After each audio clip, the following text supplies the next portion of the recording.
90% लोग जब किताब खोलते हैं उनको नींद आने लगती है। दुर्योधन योद्धा है, दिमाग खराब है, मैं एनसीईआरटी नहीं पढ़ूंगा पितामह। कह रहे एनसीईआरटी पढ़ के कोई आईएएस बनता है? डॉक्टर अंबेडकर को देखो, भगवान बना दिया। रटना नहीं है, उनको सारी दुनिया उनके साहस के लिए जानती है और खुद एग्जाम्पल बनकर दिखाया।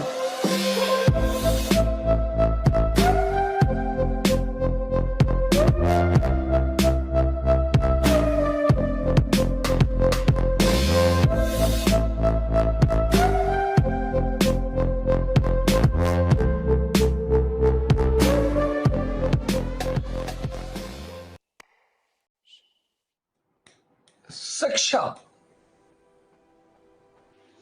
इस पर जितना भी बोला जाए वो कम है। शिक्षा आज भारत के सामने बड़ी सारी चुनौतियां हैं, बड़ी सारी, और उन चुनौतियों में जो सबसे अहम भूमिका है वह है शिक्षा की।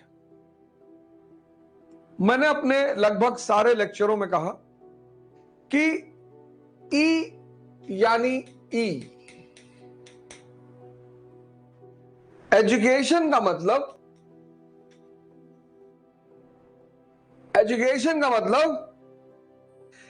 एनलाइटनमेंट।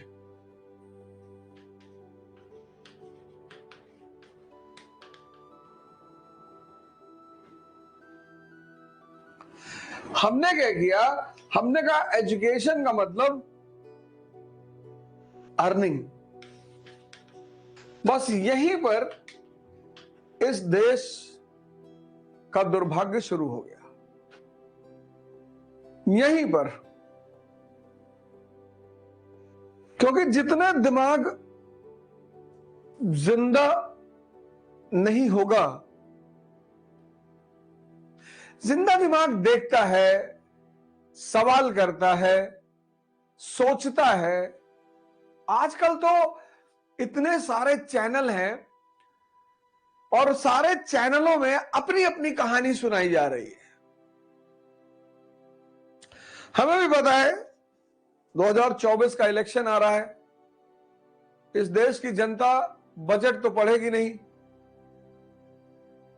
तो जिस देश की जनता बजट नहीं पढ़ेगी, उससे राजनीति आप किस मुद्दे पे करोगे? जाति के ही मुद्दे पे करोगे, धर्म के ही मुद्दे पे करोगे, क्षेत्र के ही मुद्दे पे करोगे। तो यह भारत का एक बहुत बड़ा दुर्भाग्य है कि एजुकेशन 80% के आसपास पहुंच गई, लेकिन दिमाग को जिंदा नहीं कर पाई। पढ़ना जिंदा दिमागों का काम है, इसलिए किताबें हर आदमी को एंटरटेन नहीं करती। 90% लोग जब किताब खोलते हैं उनको नींद आने लगती है। पता करना हो कि दिमाग जिंदा है या सो रहा है, उसको किताब पकड़ा दो, वो भी डीडी बसु, सुमित सरकार, दत्ता सुंदरम। अच्छी किताबें हैं ना।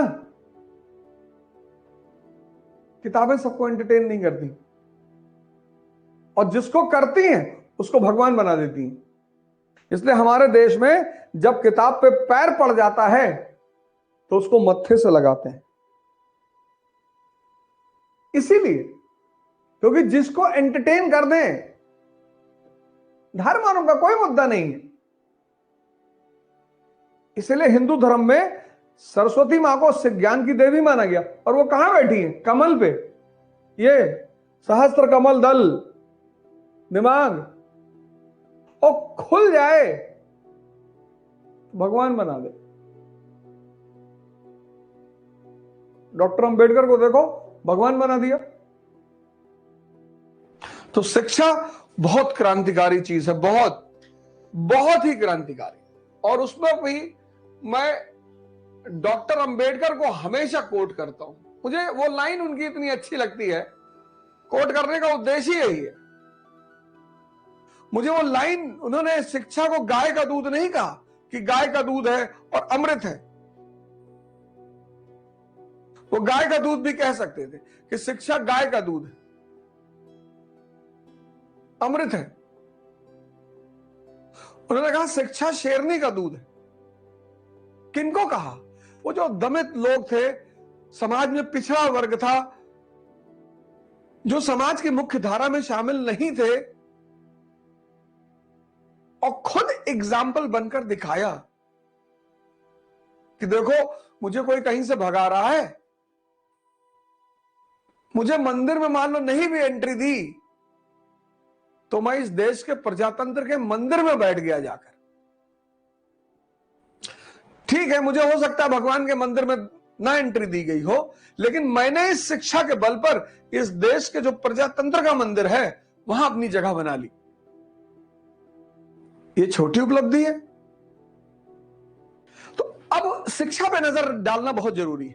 जैसे आज तुम देखो यूनाइटेड स्टेट्स ऑफ अमेरिका की शिक्षा, फिर तुम देखो भारत की शिक्षा, फिर तुम देखो अरब देशों अफगानिस्तान की शिक्षा।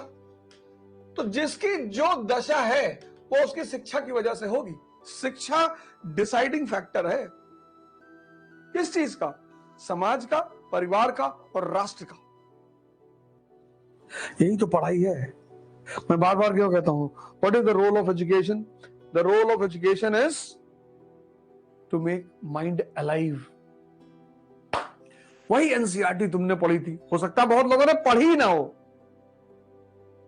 क्या रहे एनसीईआरटी पढ़ के कोई आईएएस बनता है? एनसीईआरटी पढ़ के तुम राजा बनोगे। तुमको अब पता चल रही होगी एनसीईआरटी की कीमत। तुम में से बहुत सारे लोग ऐसे होंगे जिनको अब पता चल रहा होगा कि व्हाट इज एनसीईआरटी। कभी कभी तुम नाराज हो जाते हो, दुखी हो जाते हो, कोई जरूरत नहीं है, कोई जरूरत ही नहीं है। योग करो, शरीर खोल लो, ध्यान करो, मन खोल लो। महाभारत का एक पात्र है शिखंडी। भीष्म पितामह की मृत्यु उसी की वजह से होती है। शिखंडी योद्धा है पर शक्ति विहीन है। योद्धा है पर शक्ति विहीन है।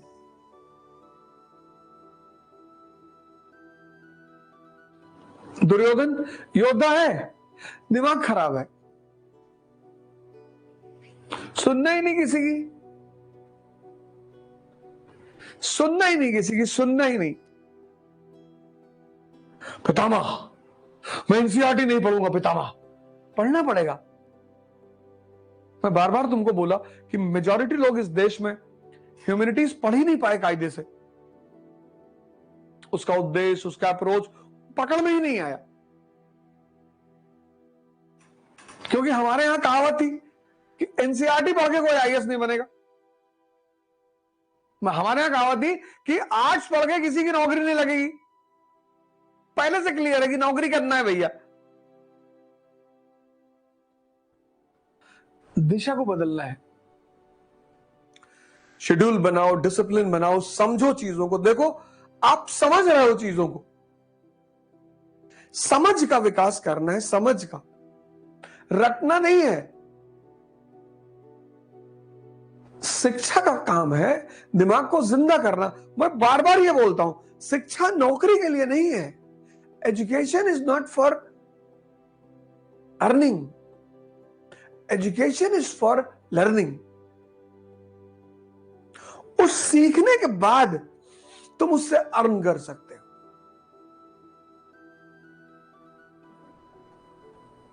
यही तो कॉन्सेप्ट उल्टा पुल्टा हो गया। सब परसेंटेज के पीछे भागे जा रहे हैं। मैं जब 10+2 में था तो जिनका 90+% आया था, बड़ा इज्जत सम्मान, ये वो, माला फूल। आज पता नहीं कहां है। परसेंटेज से थोड़ी दुनिया चलती है, समझ से चलती है। परसेंटेज अच्छा है, अच्छी बात है, बड़ी अच्छी बात है, वो भी अच्छी बात है, वो बुरा नहीं। ऐसा नहीं किसी का 90% आ गया तो बुरा है। लेकिन परसेंटेज के साथ समझ जरूरी है, साहस जरूरी है। जिंदगी डेली एक चुनौती है। परसेंटेज से हैंडल करोगे, साहस से, समझदारी से।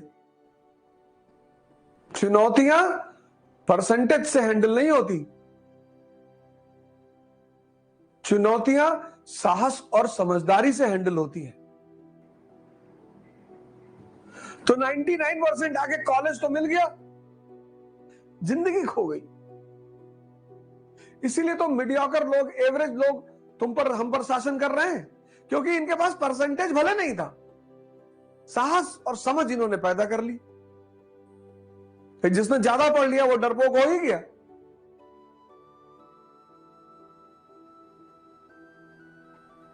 ये मीडियोकर और एवरेज लोग भारत में क्यों शासन कर रहे हैं? क्योंकि मेजॉरिटी परसेंटेज की तरफ भाग गया। उसने साहस और समझदारी को निगलेक्ट कर दिया कि नहीं चाहिए। भगत सिंह का परसेंटेज पता है किसी को? उनको सारी दुनिया उनके साहस के लिए जानती है। शिवाजी का परसेंटेज पता है? राणा प्रताप का परसेंटेज पता है? लेकिन सुभाष चंद्र बोस का परसेंटेज भी अच्छा है, वो ज्यादा महान है। इसीलिए मैं ये नहीं कह रहा हूं कि परसेंटेज बुरा है। परसेंटेज के साथ एक चीज पर और ध्यान देना चाहिए, साहस और समझदारी पर।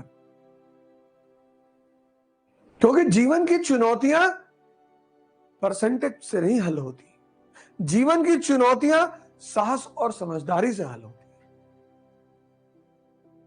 Challenge is a opportunity, challenge is a opportunity for talented people. यही तो योग्यता है। और योग्यता क्या है? परसेंटेज लाना, यही तो योग्यता है। यही तो योग्यता है। इस जीवन में योग्यता क्या है? यही सब तो हमारे देश में गलत बता दिया गया कि अरे भैया 98.6%